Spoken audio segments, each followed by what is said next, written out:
1 year ago, I set up my very first saltwater reef aquarium. From planted aquariums to paludariums and everything in between, I'd been designing and maintaining aquatic environments for 16 years prior. I'm incredibly confident within this framework, but I had no idea what to expect from a marine environment. My only frame of reference was always hearing how much easier freshwater is in comparison. How would I know unless I tried though? The past year in this side of the hobby has been a journey, that's for sure. I know many of you have been curious about its progress as well. I've documented the journey, but to fully understand the scope of what's transpired, it makes sense to go back to the very beginning. Everything began when a freight shipment arrived at my house. These boxes contained various items from hardscape to filtration components, and of course a stand and tank. I managed to move everything into the animal room myself, except for the enclosure. That was until Nate arrived. I should mention as well that the aquarium holds 90 gallons. After leveling the tank, we installed the overflow box, other necessary components, and the sump, which holds around 15 gallons of water. That makes the total system volume around 105 gallons. I had built and designed sumps before, so all of this was familiar. I've also made countless hardscapes, but never with these materials. With arches, chunks, and flats, Nate and I spent the next 6 hours meticulously crafting an incredible framework for the system. As we scaped, our priority was visual interest derived from depth and movement that would create visual barriers for livestock and surface for corals. Such an intricate layout demanded support in the form of epoxy, which will stabilize everything for the duration of the aquarium's life.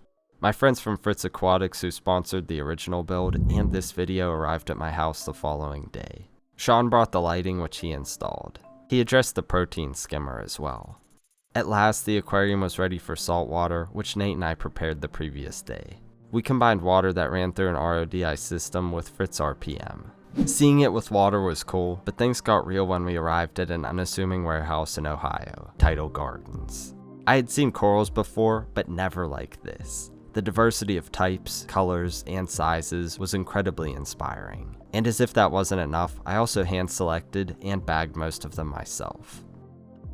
On the way back to Pennsylvania, we also stopped by a small fish store to get livestock. Since I'm a beginner, the consensus was that I should start with clownfish. They're easy to care for, forgiving of mistakes, and generally captive bred.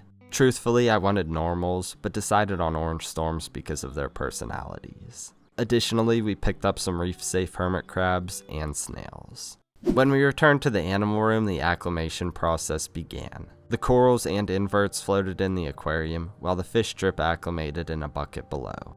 After that, we introduced the snails, crabs, corals, and fish into their new home.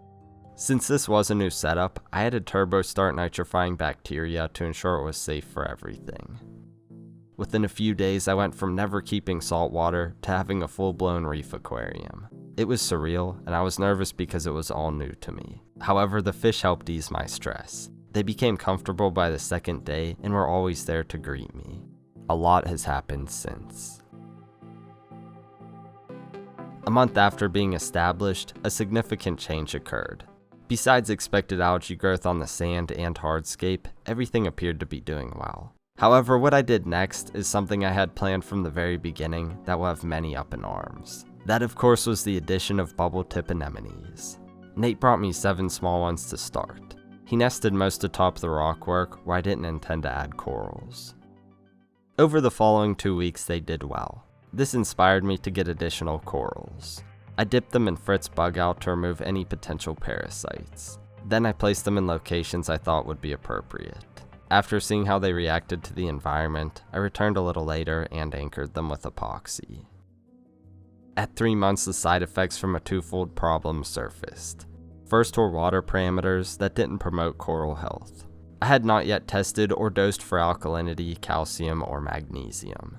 Let's just say my levels weren't optimal. I've since got that all in check. Second was a problem I didn't recognize or address until much later: lack of light. The issue wasn't with the lights, but the lid. I didn't intend to use one at all, but something I failed to consider happened. About a week after the original setup, the fish got too excited during feeding and one jumped out. I was able to get it back immediately without harm, but I knew it may not be as lucky the next time. I promptly made a polycarbonate lid which filtered out a lot of the usable light. Unfortunately, this unfavorable combination caused all of the corals, especially the chalices, to show their skeletons. Dosing over the following 2 months saved some of the corals. However, I was still using the lid, which took its toll on the chalices. All that remained of the Raja Rampage was a skeleton that I decided to remove. However, since the other corals were on the mend, I added a few more, including one I wanted from the start, the infamous pulsing xenia. I know I was a madman already, but I decided to include yet another bubble tip anemone. About a month later, a friend sent me this orange frog spawn razzle. He got it from a friend of his at Long Island Corals, but didn't have room for it. Needless to say, I was happy to take it off his hands. The tank did well over the following 3 months, except for the Space Invader chalice. I decided it was time for a few more corals, including my first Trident SPS, which tend to be more difficult. My guess is that you probably realized I developed a severe love for anemones by this point, and may have ended up with 2 more. I think that's partly because the clownfish finally began hosting them, but more about that later. A few more invertebrates, including emerald crabs and a giraffe serpent starfish, also moved in. That wouldn't be the last time either.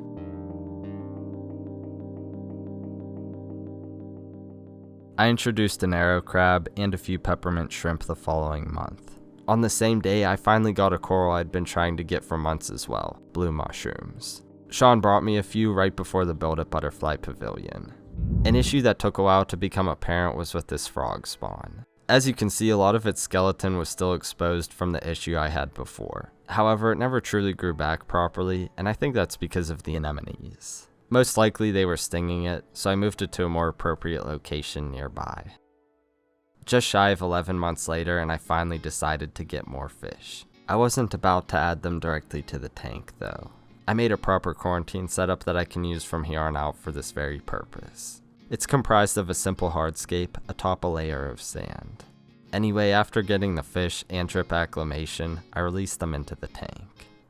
Many weeks later in the current day, all the fish are doing well. I decided on a small skull of pajama cardinal fish and a tailspot blenny named Benny. Together they are Benny and the Jammies. Trust me, that wasn't my idea, but inevitably it became canon in SerpaDesign lore.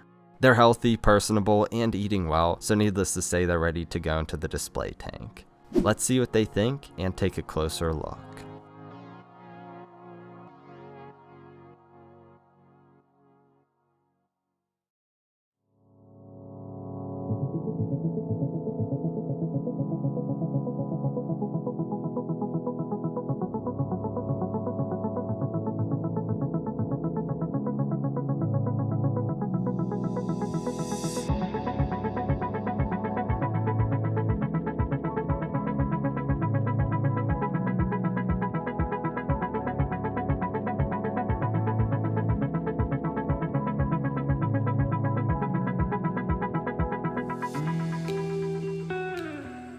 One year as a saltwater hobbyist. What do you think?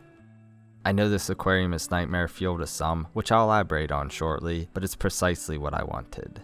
I realize you don't find colors like this in freshwater, but that's not what I find appealing. I like to see movement and life everywhere. And what provides more movement than the pulsing xenia? Not only does it sway with the flow of water, but the polyps pulse to increase water movement. It's widely considered an invasive nuisance, but it's probably my favorite coral in the entire tank, and one I wanted years before ever considering saltwater. Another potentially more infamous coral here is the green star polyp, or GSP. It creates encrusting carpets that have the potential to grow everywhere. It's generally considered problematic, but I don't think anyone would argue that a carpet of GSP is an impressive display. Clove polyps also have the potential to be a nuisance, but they tend not to bother other corals. I suppose I should address the other elephant in the room, the anemones. I knew I wanted to include them from the start, but what I didn't expect is how much I'd like them. Truthfully, I prefer them over every coral. There's just something about the cluster on top that's appealing, not to mention how cool the symbiotic relationship with the clownfish is. The fish just seem so content swimming about them, and watching this unfold is the thing I probably enjoy most about this aquarium. That said, I'm not oblivious to the issues associated with anemones. They can move whenever they please and stick to anything else, including corals. There are also horror stories of them getting chopped up by powerheads. You can get anemone guards that prevent this from happening though. I'm still waiting for mine to arrive. They can sting corals as well, which I mentioned before. Luckily, the frog spawn is on the mend and looking better these days. It will take months before it's nice and full again though. Otherwise, I haven't had many issues with them and only had to move 2, which is easy. I simply connect an airline tube to a pump and situate it near the anemone's foot. It takes about 10 minutes, but eventually it releases. Additionally, I'll have to start pulling these out of here as they continue to reproduce and grow if I want to maintain my coral populations. I enjoy them so much though that I don't mind intervening when necessary.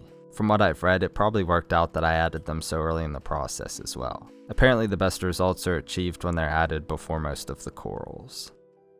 For as much success as I've had with all of that, there were also expected failures. Here's a complete list of every coral I've kept thus far. Anyway, none of the chalices or the brain made it, and the other ones I marked off. I also don't know what happened with the zoanthids. Both did well for a while and then randomly stopped opening, and now they look like this. I never saw anything physical like Zoa eating nudibranch, and the other corals were stable by then. I think it's safe to say that the Anacropora isn't thriving either, but I guess I should have expected as much since SPS tend to be more difficult. Otherwise, I was able to revitalize and maintain the other corals I have. Additionally, the vast majority of failures occurred early in the tank's life. The hammer only showed some of its skeleton, but this frog spawn looked like the other one around the 3-month mark. I bring this up again because it was a low point for me. Even though I knew failure was inevitable to some degree, I questioned why I even decided to try. I kept thinking I wouldn't be successful with any of this. And even though it was a challenge, I went the coral reef route for a reason. I originally planned to start with a macroalgae scape, and maybe I would have been better off if I did, but I wanted to do something completely new and challenging. This being my first try, I decided that algae wouldn't be different enough from what I do in freshwater. Thankfully, I persevered through the growing pains. Although I took the process slow later on, I think the initial setup could have been drawn out much longer. If I were to do this again with the knowledge I have now, I'd allow the rocks to season for a month or so before adding coral. I think this system's newness played a role in the problems I discussed. I likely would have gone with a different starter selection of coral too. Ultimately, I like what I have though, and only intend to get a few more. I'm enjoying the fish as well. Starting with clownfish was the move, but I didn't want to get more fish until they hosted the anemones. However, I was fine with more inverts, like emerald crabs, the serpent starfish, peppermint shrimp, and the arrow crab.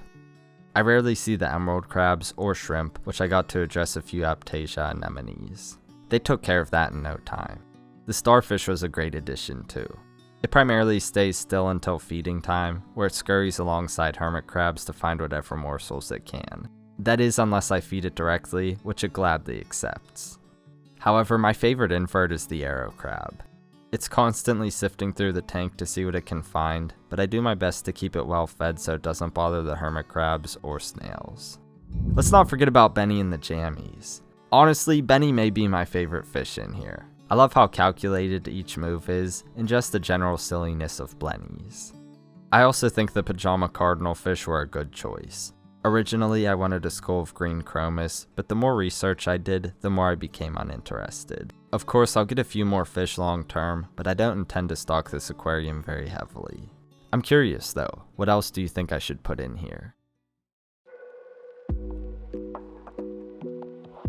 Caring for this tank, and saltwater in general, has been a mostly enjoyable experience. Sure, I had trials at first, but that's to be expected. If that's the worst of it, then I can't complain. Also for reference, here's a comparison with and without the polycarbonate lid. I'm not oblivious to the advantage I had by having the original setup and water treatments provided to me by Fritz Aquatics. And just to be clear, I'd use these products anyway, but they are shown here with a paid promotion. Still, I don't think saltwater is nearly as tricky as it's often portrayed, and is more similar to freshwater than I expected. It's really as simple as maintaining consistent water conditions, unless you're doing something specific or advanced. In other words, having something beautiful isn't much more challenging than a planted tank. The steps to get there are just a little different. However, everything in saltwater is more expensive, and thus the barrier to entry is greater. I will admit though that I'll always connect more with freshwater on a fundamental level. As amazing as it is to observe corals filling the tank each morning, clownfish hosting their anemones, various inverts scurrying about, and much more. It just doesn't provide me with the same level of comfort that freshwater does. Maybe that will change as I get more experienced, though. Regardless, I love this setup, am extremely happy with its progress, and intend to explore other concepts within marine aquaria.